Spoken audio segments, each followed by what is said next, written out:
A warm greetings to all.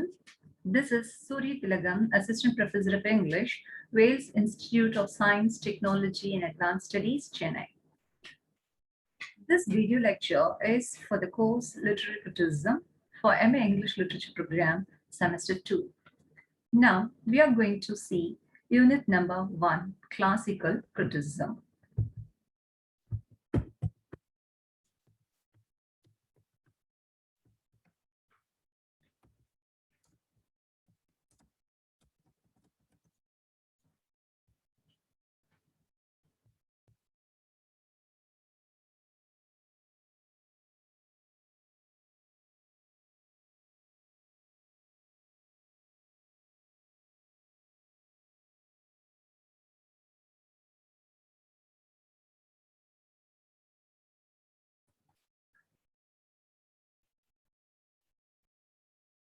First, let's see what is criticism.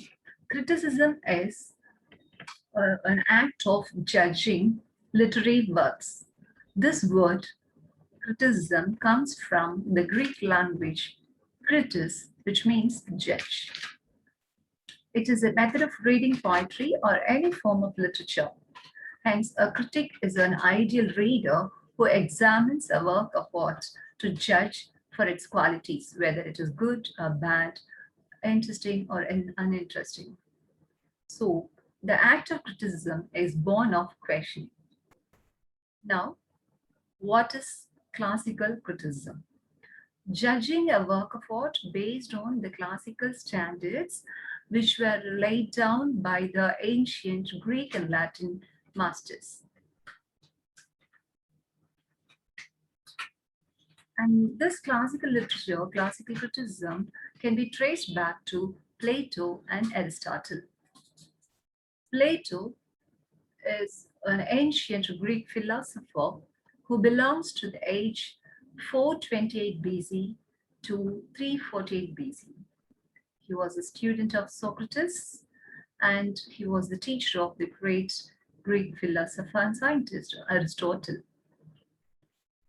Plato has laid down his literary theory in a 10-volume book called Republic. And this Republic book is a critique of literature's role and purpose in society. Though he talks about literature on the whole, Plato talks more about poetry in particular. In this book, he talks about the concept of mimesis, theory of ideas, and so on. What is mimesis? Mimesis is an art of imitation. In this book, he calls any art form as an imitation. And he strongly believes in the theory of ideas. He means that ideas are the ultimate reality, and art which imitates the reality is only an imitation of a copy.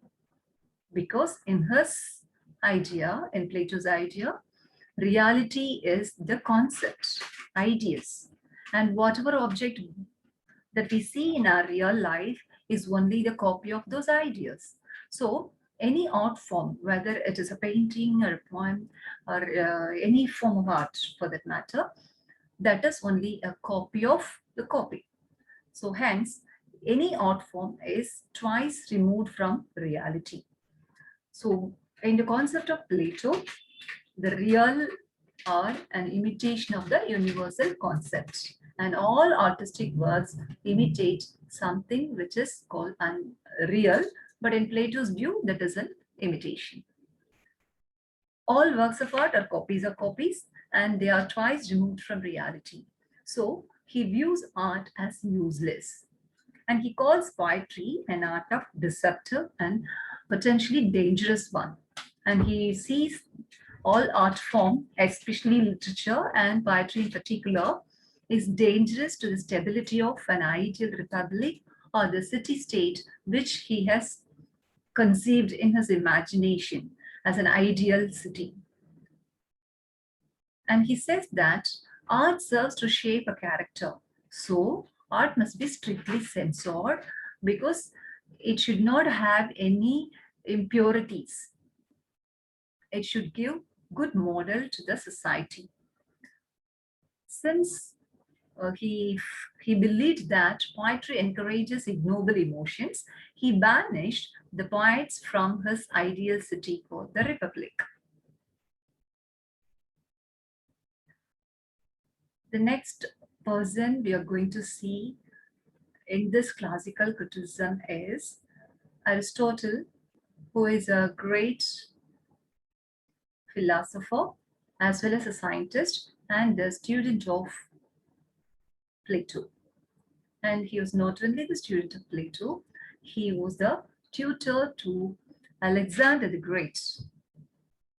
Aristotle, he belonged to the age of 384 BC to 322 BC. He was one of the intellectuals in the ancient world, and his intellectual range covers most of the sciences and many of the arts. His intellectual range includes the subjects philosophy, poetics, rhetoric, metaphysics, logic, etc. And his views on aesthetics were accumulated in 3 volumes of his writings. One is Poetics, Politics, and Rhetoric. Of these 3, Poetics is the surviving treatise. Poetics is considered to be the earliest surviving work on dramatic theory, and this is considered to be the first extant philosophical treatise to focus on literary theory. And this Poetics focuses on the art of writing, art of poetics, and in which he talks about the mimetic function of art.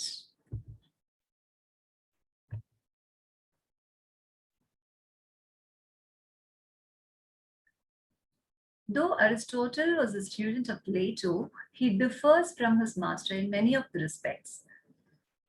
Both Aristotle and Plato consider, they believe in the concept of mimesis, and they call art as an imitation. But Aristotle believes in the greatness of poetry. He sees poetry as the superior form of all arts and all knowledges. He sees poetry as the most ancient of all forms of knowledge, and he sees even poetry is more philosophical than even history. And he holds poetry in high esteem because it deals with the universals, whereas history deals with the particular. And poetry describes a kind of a thing that might happen, but whereas history talks about the past incidents that has already happened. And history merely reflects what has happened already. So it sure mirrors the reality or mirrors the past events, whereas poetry gives a conceptual or cognitive ideas of what is ideal. So with these points, Aristotle holds poetry superior to history. Now let's see the different views of Plato and Aristotle. First, Aristotle, what he believes is art is useless, whereas Plato believes art is useless, whereas Aristotle says art is useful to humanity. Art is very much useful to life. Plato says art stirs up negative emotions, so it should not be followed. It cannot be taken as a proper guide to our life. Aristotle also admits the fact that art stirs emotions, the emotions like negative emotions like pity and fear. But he strongly believes that these emotions are purged out, they are purified in a harmless and healthy way when we read art or when we watch a drama. So it cleanses our emotions. So it has the purgation effect, and which he calls as catharsis. It gives a cathartic effect. Whereas Plato says this kind of temporary catharsis. Plato says this is not a permanent catharsis or permanent purification of emotions, but it's only a temporary catharsis which would infect the audience very strongly. It gives a slight or temporary relief, but it does not give a permanent solution. And the human beings, they could not control their emotions when they get this temporary catharsis or temporary relief. And then Plato talks about the theory of imitation or mimesis.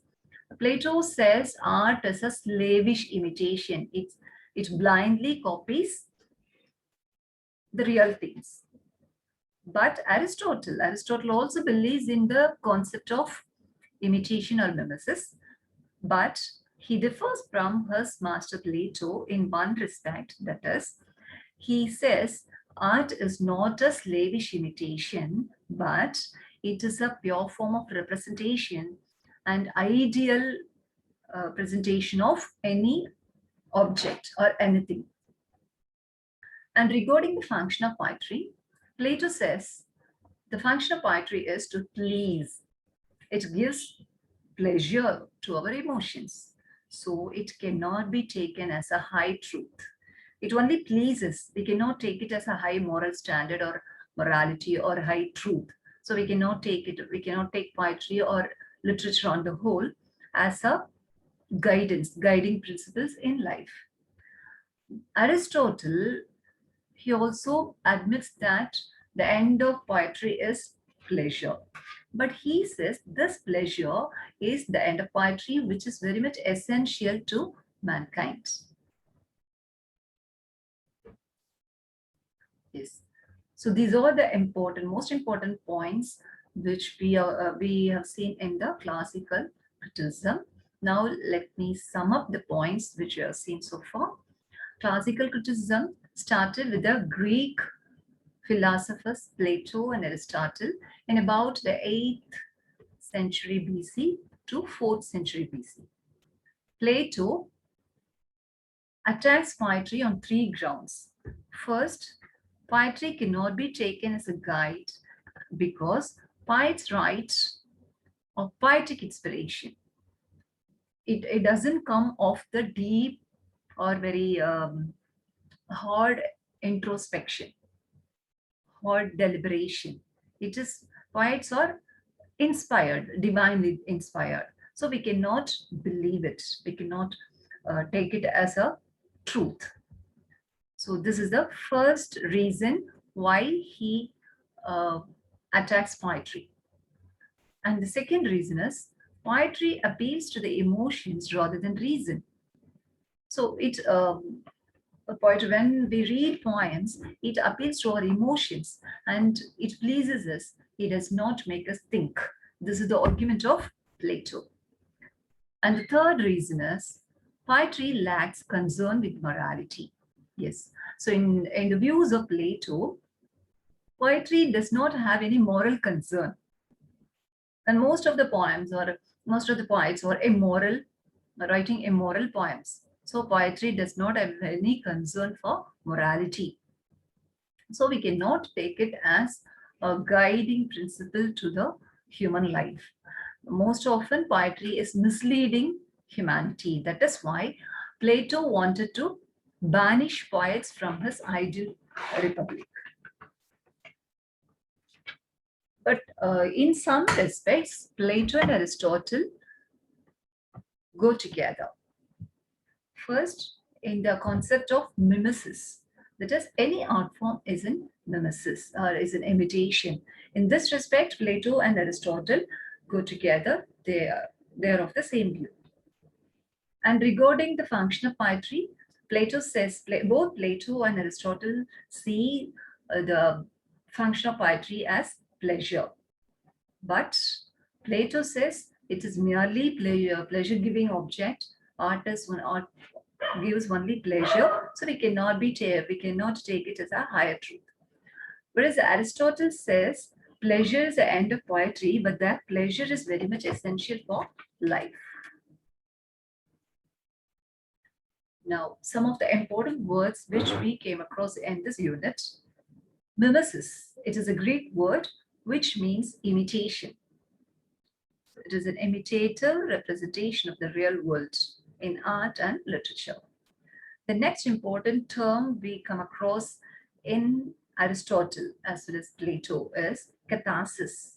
Catharsis is releasing, process of releasing some strong emotions, strong and repressed emotions. So when we watch a tragic drama, we shed tears for the protagonist, for the important character, and thereby we get some relief from our own sorrows. That is the explanation given by Aristotle.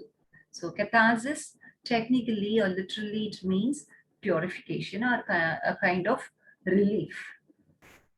Classical. Classical means something related to the ancient Greek and Latin literature, art, or culture. The next term we came across in this unit is purgation. Purgation means purification or cleansing of emotions. So this purgation and catharsis, they are one and the same, they are related to each other. Catharsis is a Greek word which means purgation or cleansing or release of repressed emotions. I hope you have got the main points in Unit 1 Classical Criticism, and this is the end of this unit. And at the end, we have some terminal questions which are possible for the examination. Discuss the contributions of major figures of classical criticism. So here we can talk about Plato, Aristotle, and Longinus, and differentiate between Plato and Aristotle in their views on mimesis and catharsis, which are seen now. On what grounds Plato condemns poetry? So we've got three reasons. And what, according to Aristotle, is the function of poetry? Here, both Plato and Aristotle view pleasure as a function of poetry, but they give a different meaning for pleasure. And what are Plato's views on art? And I hope you all remember, Plato sees art as a mere imitation of the reality or real objects, which are not actually the original, they are the copy. So in Plato's views, all art forms are copies of copies. So he sees poetry and literature in general as twice removed from reality. Okay, these are some of the important points to chew. This is the end of the unit number 1. Let's meet again in unit 2. Thank you.